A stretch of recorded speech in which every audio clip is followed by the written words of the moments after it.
Thanks very much, Moneycontrol, for having us here. Alok is genuinely one of my favorite people. And I probably talk to Alok more than almost anyone else. And it's a real privilege to share a little bit of the journey that we've seen at Ixigo. So I want to start way back, and when the company was started. You did business school in France. And what was your life like after you graduated business school, before you started Ixigo? Actually, a life before business school was very interesting. I was working in the south of France, in the Côte d'Azur, between the Mediterranean and the Alps, for a company called Amadeus, large travel tech firm. Went to business school because I was fed up of working only 35 hours a week. And I think two things happened at business school which were transformational. One, I got rejected by all the big four consulting firms because they thought I couldn't think straight. And secondly, I watched the movie Swades, which was launched around then. And something in that movie made me think, okay, maybe my Swades moment is here. I need to think of going back to India. So I stopped sitting in the job interviews and just took a flight back. In fact, first I went to France and tried to convince Rajneesh to join me. And he did join a couple of months post that. Went back to India and with almost no plan of what I would do. But over time, figured out travel tech was where my heart was anyways. Great. I mean, that sounds like a lot to give up, or a very nice life to give up. So we've seen Ixigo be super resilient throughout the journey. You guys are certainly at your best when everything is on the line.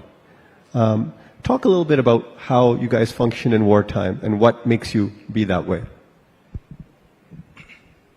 I think a lot of it has to do with the motivation that drives you to start in the beginning. So when we started, A, we didn't have a lot of money, and B, we didn't model our business well on Excel. So we were just passionate about building something for travelers in India, right? As simple as that. And I think over time, if that passion is strong enough and if you see enough validation from customers, that's the biggest thing that keeps you going during a crisis. Because, if your customers are giving you feedback that they love what you're doing and they want to see you do more of that, there's no bigger validation than that for anyone. I mean, even in times where we ran out of money, that was the only thing that kept us going, that, we had real customer traction and love coming in. And over time, we figured out how to make money. How many times in the company's journey did the company almost die? I stopped counting, actually. But many times. I mean, you've seen this closely. The first time we interacted was in 2007-8. Yep. Right around just before Lehman Brothers? Just before Lehman Brothers collapsed. So that was but before that, we had already run out of money a few times, by the way. So I remember how I raised my first angel round. So basically, I wrote a check to buy a printer for the office and the check bounced. And that's when I realized that I'd run out of money, right? And call up a friend from business school and say, hey, I need some money to keep my company going. And he wires the money the next week. That was my first angel check. But 2008 was special because I think we learned the most during that crisis. So global financial crisis happened around September. We were close to raising money from, financial investors, but just couldn't happen. And we had to go back to the drawing board because we had very few months of cash left. And I think during that crisis, we got a template on how to approach future crisis. So we could have done two things. We could have let go half our team and sort of survived longer. But then this young engineer stands up, and we had a small office, so all of us were just meeting in that, and young engineer stands up and says, we can all work without salary for as long as it takes. And I was like, dude, you have rent to pay, and let's be practical here. And then he says, no, let's talk about the P&L on the drawing board. And we drew our P&L on the drawing board, and And it just looked like if our revenue kept increasing the way it was increasing, we could make things work if everybody worked at half their salary for the next 12 months and founders went to zero salaries, obviously, like they always were.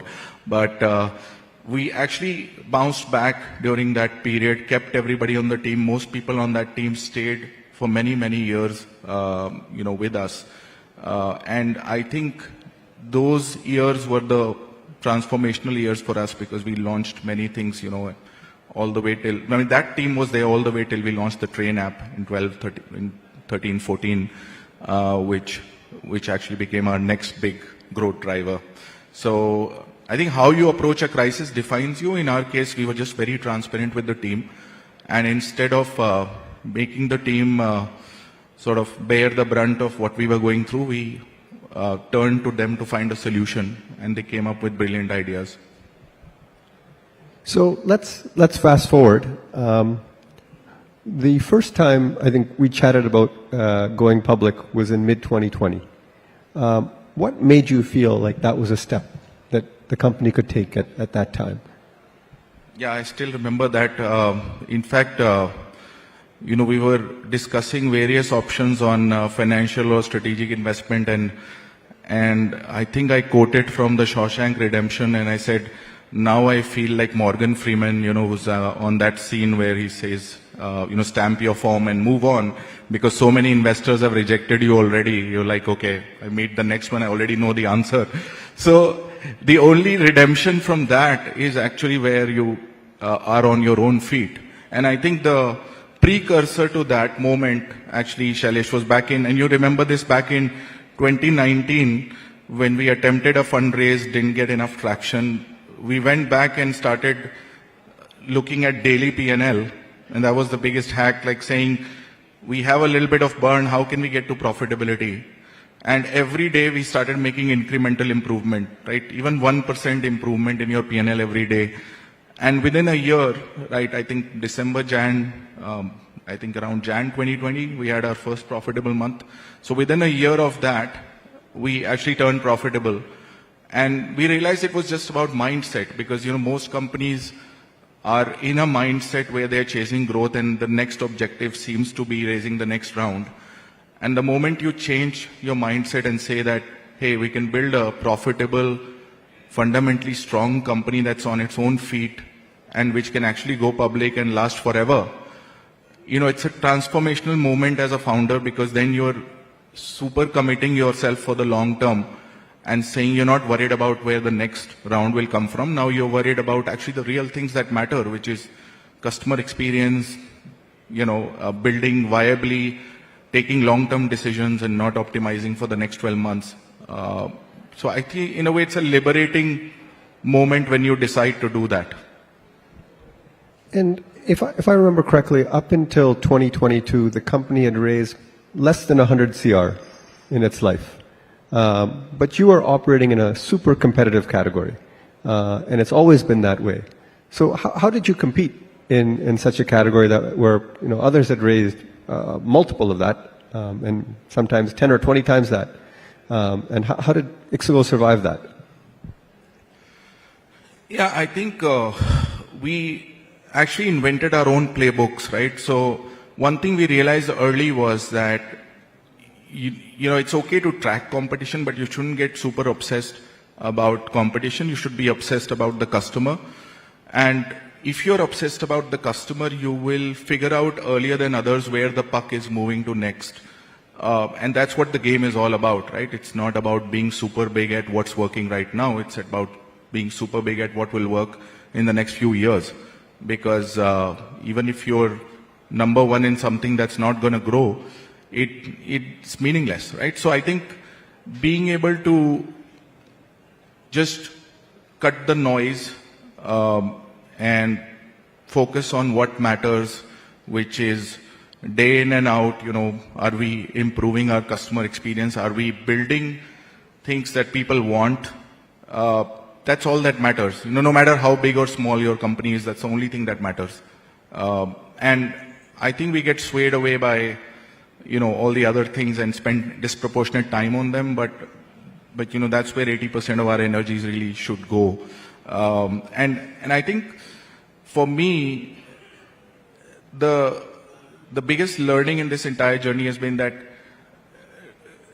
there is no reason why you will not succeed if you're able to just identify the trends out there. If you're reading enough, if you're following what your consumers want, if you're basically putting things out there, testing them out all the time. Like our train app was built in a hackathon because we felt, why is every OTA just copying the Western model of building flights and then hotels and, in a market where even today, I don't think most of you would know this, only 4% of Indians fly, right? So if you're an OTA building for flights and hotels, you're probably targeting 4% of Indians. And this realization came to us in 12-13 that, if we have to win travel, we have to win trains, we have to win buses, we have to win budget hotels. That's Bharat, that's the real India. We're not going to build for the western part of India, right, which is people in this room probably. It's not enough, right, to build for that. We will build for you, but I think the core driver for growth for most verticals in the next 10 years is going to come from the India I'm talking about, which has just come online, which thanks to Jio, thanks to UPI has just started transacting. That's where all the growth will come from.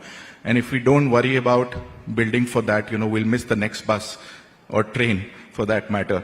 So that's how we thought about it. And I think placing those bets time to time as a company is very important. Okay, so let's go back to 2020. So you're just starting to think about going public. And then what happened? What was the IPO process like, particularly with that not so small event of COVID that had happened right around then? Yeah, I still remember, I think early 2021, we had a board meeting where we first agreed that that's the direction the company needs to go into. It was a bold decision because this was made during COVID and COVID was not over yet. It was the thick of COVID. But, the confidence we got was from the fact that FY21, which was a COVID year impacted by lockdowns and everything else, we'd actually grown over FY20. Probably the only OTA in the country, or maybe one of the few in the world that actually did that. And there were just a couple of very small reasons behind that. One is, when COVID arrived, we treated our customers exceedingly well.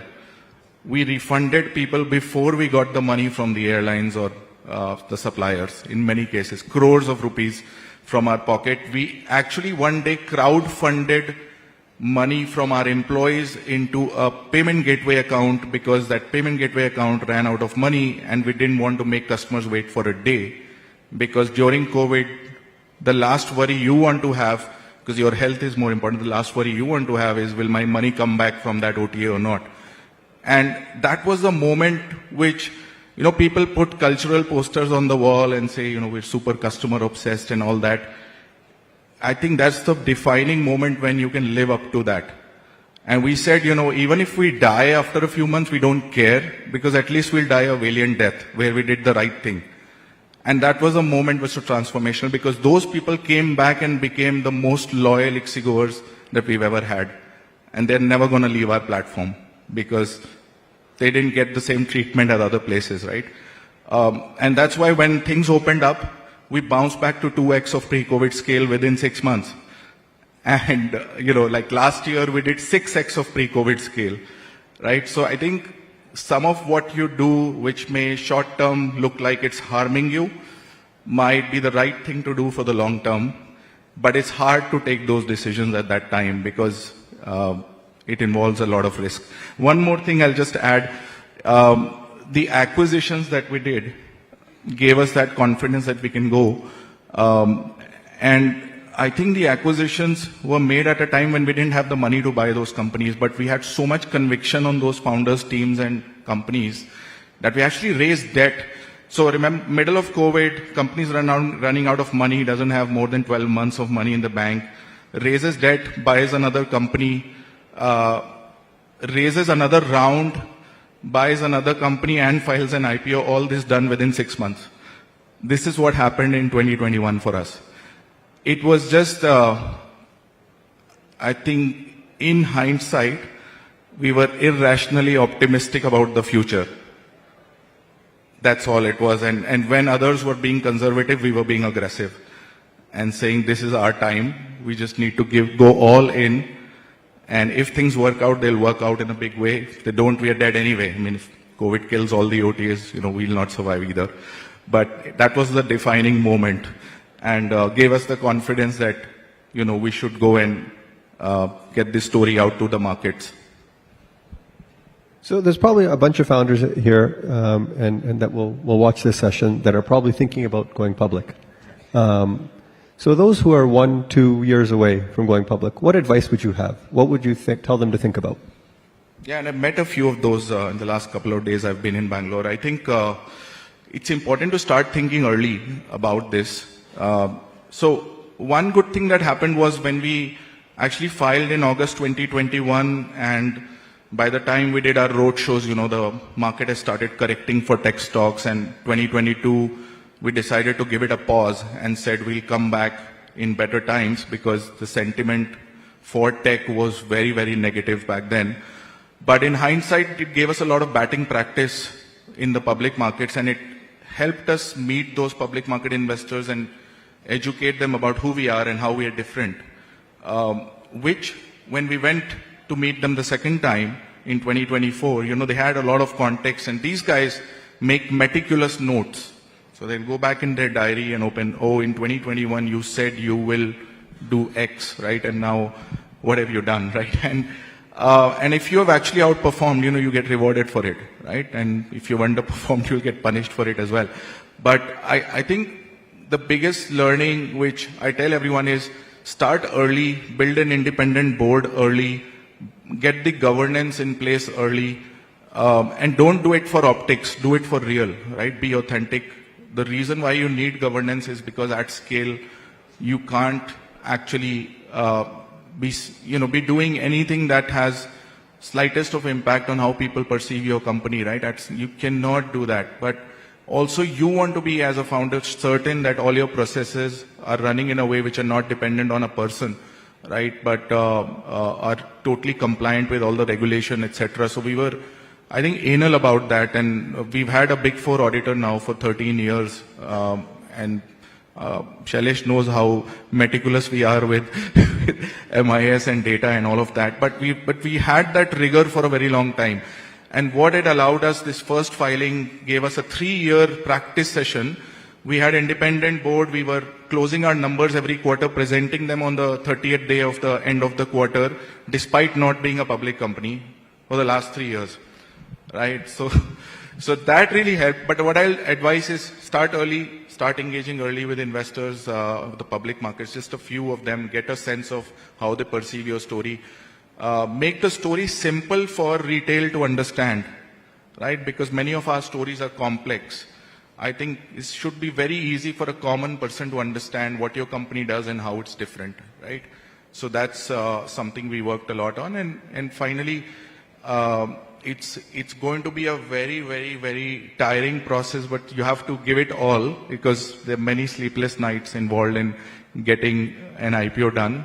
But at the end of it, you'll feel the high on the other side, and it's a sigh of relief to some extent. But the real world starts now. The real work starts now.